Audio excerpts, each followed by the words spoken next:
There's so much lore in Apex Legends that there is a very high chance that you do not know all of it. Apex has some of the best lore out of any multiplayer game ever. So in today's video, we are going over every single Legends backstory, part 1 of 2. This will be a collaboration with Kijana. So after you're done watching this video, I'm gonna leave a card up on screen to Kijana, so you can go ahead and watch part 2 of this video. You will then know the backstories of every single legend in Apex Legends. Even if you think you know a lot about every Legends backstory, I'm going to be going over details that I really haven't seen other people go over. I'm gonna get my storytelling mood going and my storytelling voice going. So anyways, I'm Alarmix. Let's get into the video. So first, ladies and gentlemen, we're gonna start off with Krypto's backstory. Krypto was born on the planet Gaia. He was orphaned at a young age. He was put in a home alongside his foster sister, Mila Alexander. Krypto and his foster sister, Mila, became skilled coders and engineers. Mila used her skills to hack into the Syndicate's systems in an attempt to make money. But Krypto, whose original name and at the time of this trailer is Taejun Park, he's now 31 and he stays more low-key than Mila. He does not hack into the Syndicate systems. One night, it seems like Krypto was just browsing the internet and he stumbled upon a protocol that resisted his decryption techniques. Mila just happened to be sitting there with an interface package that would allow her to decrypt this protocol. They did so, and they found an algorithm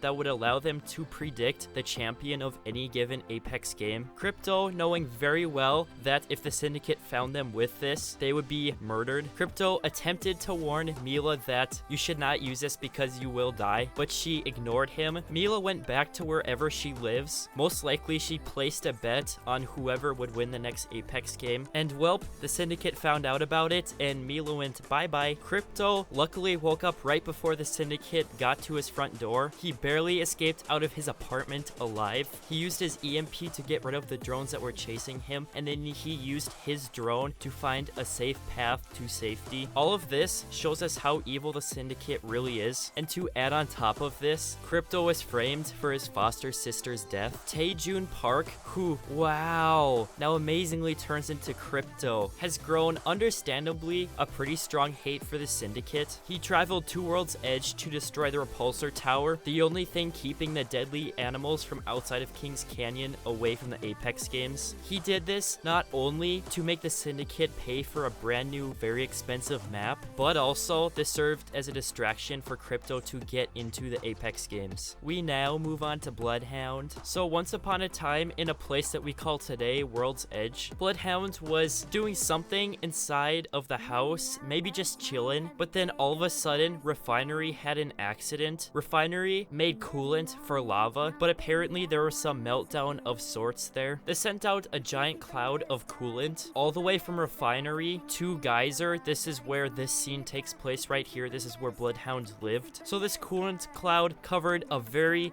vast part of World's Edge. If we're talking from Refinery to Geyser, that's already a long ways, but we can see this coolant effect outside of World's Edge. But anyways, Bloodhound was just probably chilling, and then all of a sudden, this coolant cloud came. Bloodhound's father, we know this is Bloodhound's father, was running away from this cloud, and yeah, that didn't work out so well for him. Bloodhound was taken into a society of hunters by the uncle Arthur. This society rejected technology. Probably a large reason for this is because of the whole Frontier War. So many lives were lost and ruined because of the Frontier War. 10 years after the whole accident with Refinery, something pretty major happens with Bloodhound. And while I'm telling you this story about Bloodhound's backstory, you've probably noticed I'm saying Bloodhound a lot. That's because Bloodhound is non-binary, and if I refer to Bloodhound as a him or her, kinda gonna trigger a lot of people, so hang in there with me for me repeating the word Bloodhound. So 10 years later, after the Refinery accident, this human that is later known as Bloodhound is not actually Bloodhound yet. This person is in training for it. We learned from Arthur talking that there is a creature known as a Goliath that has plagued this society for many generations. Now, the reason that this Goliath is plaguing the society for so long is in large part probably because they refuse to use weapons. So Bloodhound was on the very last trial before this person was officially named Bloodhound. Arthur said you have to kill this prowler to officially be named, but this prowler got eaten by the Goliath. So Bloodhound set out to kill this Goliath, and the this person noticed that, you know, you can't really kill this giant creature with some sort of axe or anything like that. So Bloodhound found a gun and shot the Goliath. So Bloodhound thought that the Goliath was dead, but it turns out it was definitely not. But at least Bloodhound got the tusk of this Goliath. The tusk was brought to Arthur, but Arthur was like, yeah, you used a gun. That's against the rules. You're out of here. So Bloodhound was very understandably upset, and this set the stage for us to be upset at Arthur and, you know, be okay when Arthur dies. Like,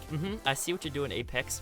So like I said, the Goliath was not dead, and it probably got a little bit upset that a giant chunk of its body was gone. The Goliath killed Arthur, but they ended up scaring away the Goliath. But right before Arthur died, Arthur was just like, oh, owie, owie, you're right. Okay, your Bloodhound technology, okay. And then he died. Bloodhound ended up killing the Goliath by means of opening up a coolant pipe right in front of it. The only thing that Bloodhound didn't really calculate is that this coolant would fill the air and get into Bloodhound's lungs. So after the coolant pipe was open, after the creature was frozen, Bloodhound crawled to a mask, put it on its face, and now Bloodhound, it appears that it is needed to even breathe. That's why Bloodhound has a mask in the Apex games. Bloodhound is only the title for the most supreme hunters, and now Bloodhound is the hunter of the Outlands. But anyways, my friends, I think it'd be really cool if you tell me in the comments below if you're learning anything. Did you already know everything I've already said so far? Or if you see something during the video that you didn't know about before, I would love to hear it in the comments below. I feel like some of these things that I've said in the video, they have not been said in any other video, so make sure to comment below. Don't forget. So now, my friends, we move on to Lifeline.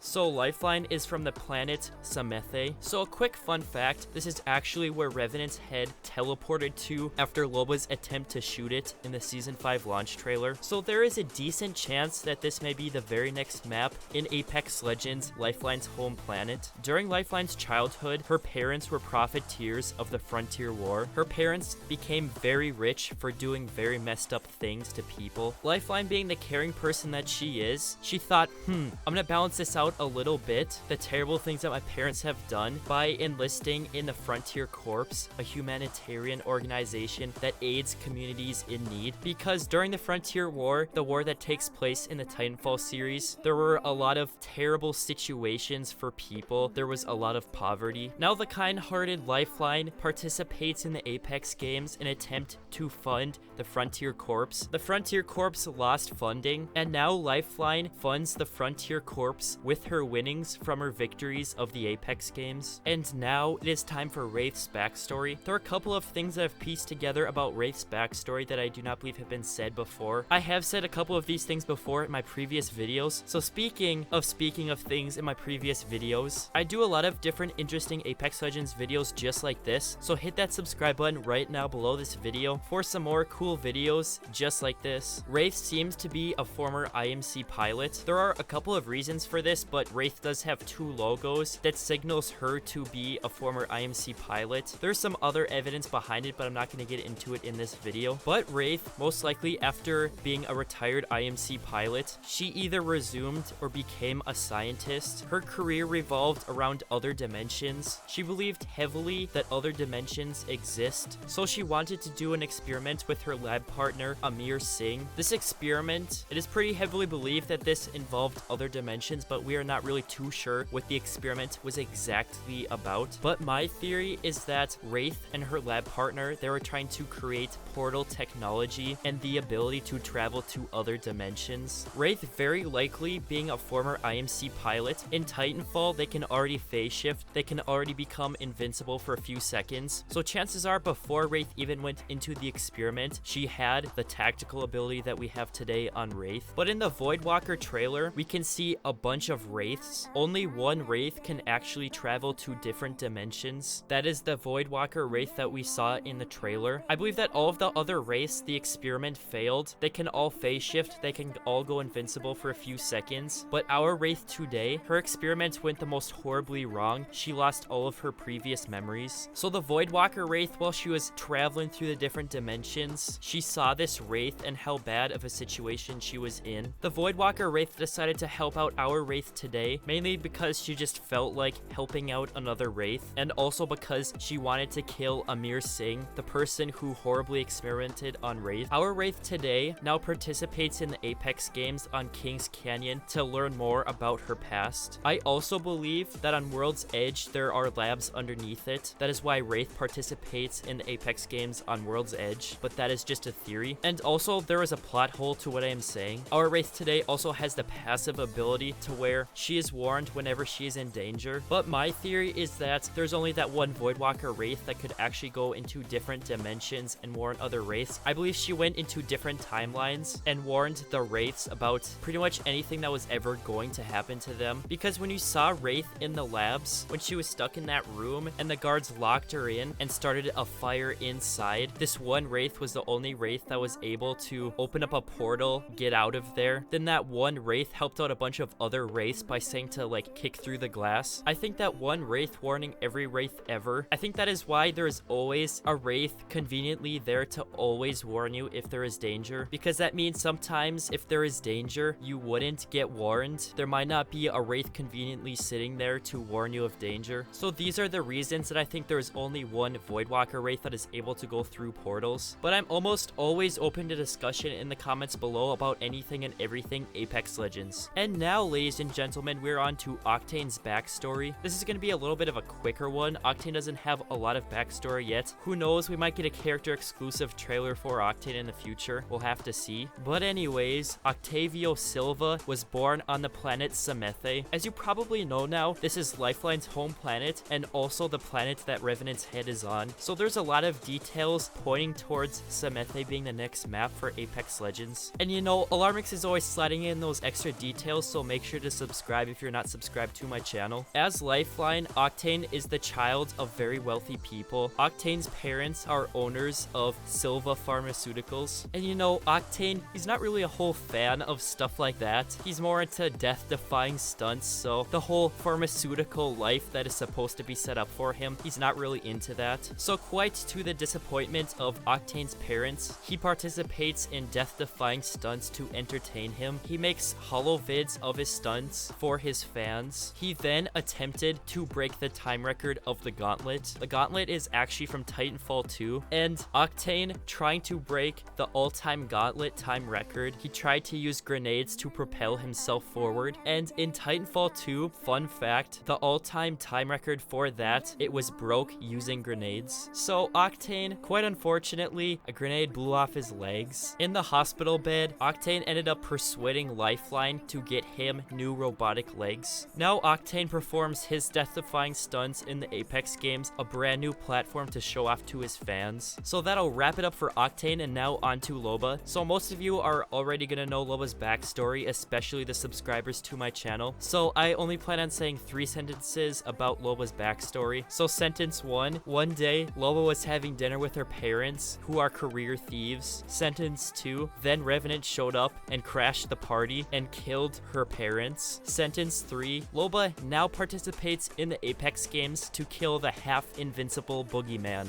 Now, my friends, on to Caustic. Caustic was born on a planet that quite commonly comes up in the Apex Legends lore, Gaia. So this is also a candidate to be an upcoming map in Apex Legends as far as speculation goes. So Alexander Maxwell, the real name of Caustic, he is now 38 years old and is a pretty legendary scientist for Humbert Labs. Humbert Labs was the Frontier's leading producer of pesticide gases. Alexander Knox was so obsessed with perfecting his gas that plant tissue was not enough to test his gas. He started to do pretty horrific things with his gas. It is rumored, or should I say at least speculated, that he experimented with his gas on people. Eventually, Dr. Franklin Humbert, the chief of Humbert Labs, figured out about his terrible experiments. This started just a little bit of a, how should I word it, a tussle. So as you can see in this picture, Sir Alexander Knox killed Dr. Franklin Humbert by means of his Knox gas. It turns out that Caustic's gas is made from a toxin of a Scarabaei arachna, a large forest-dwelling spider. This gas kills you by means of pulmonary edema and intra-alveolar hemorrhaging. This means that basically your lungs fill up with blood and you drown in your own blood. So the entire Humbert Labs, it was burnt down. Dr. Franklin Humbert's body was found, and Caustic's gas was found to be the cause of his death. Alexander Knox, he managed to cover up his death. They found a body. The detectives found a body and they presumed it to be Alexander Knox's body. But as we know, Alexander Knox is not dead. He is actually alive today. He participates in the Apex games under the name of Caustic. The reason he's in the Apex games is to test his pesticide gases effect on humans. Many label Caustic as a sociopath as he watches his victims die to his gas in pretty much pure bliss and enjoyment. So I really hope you enjoyed Every Legend's backstory part 1 of 2. Comment below if you learned anything, or maybe comment, Alarmix, I learned absolutely nothing. This was a huge waste of my time. I'm unsubscribing and disliking this video. But if you're new to the channel and you didn't hate the video, hit that subscribe button right now below this video. And to watch part 2 of this video to know every single Legend's backstory in Apex Legends, I'm gonna put a card up on screen right now to Kijana's channel. Do me a favor and subscribe to him and say that Alarmix sent me. But anyways, for the probably like 0.2% of you that are still here, the real OGs, that'll be about it for me,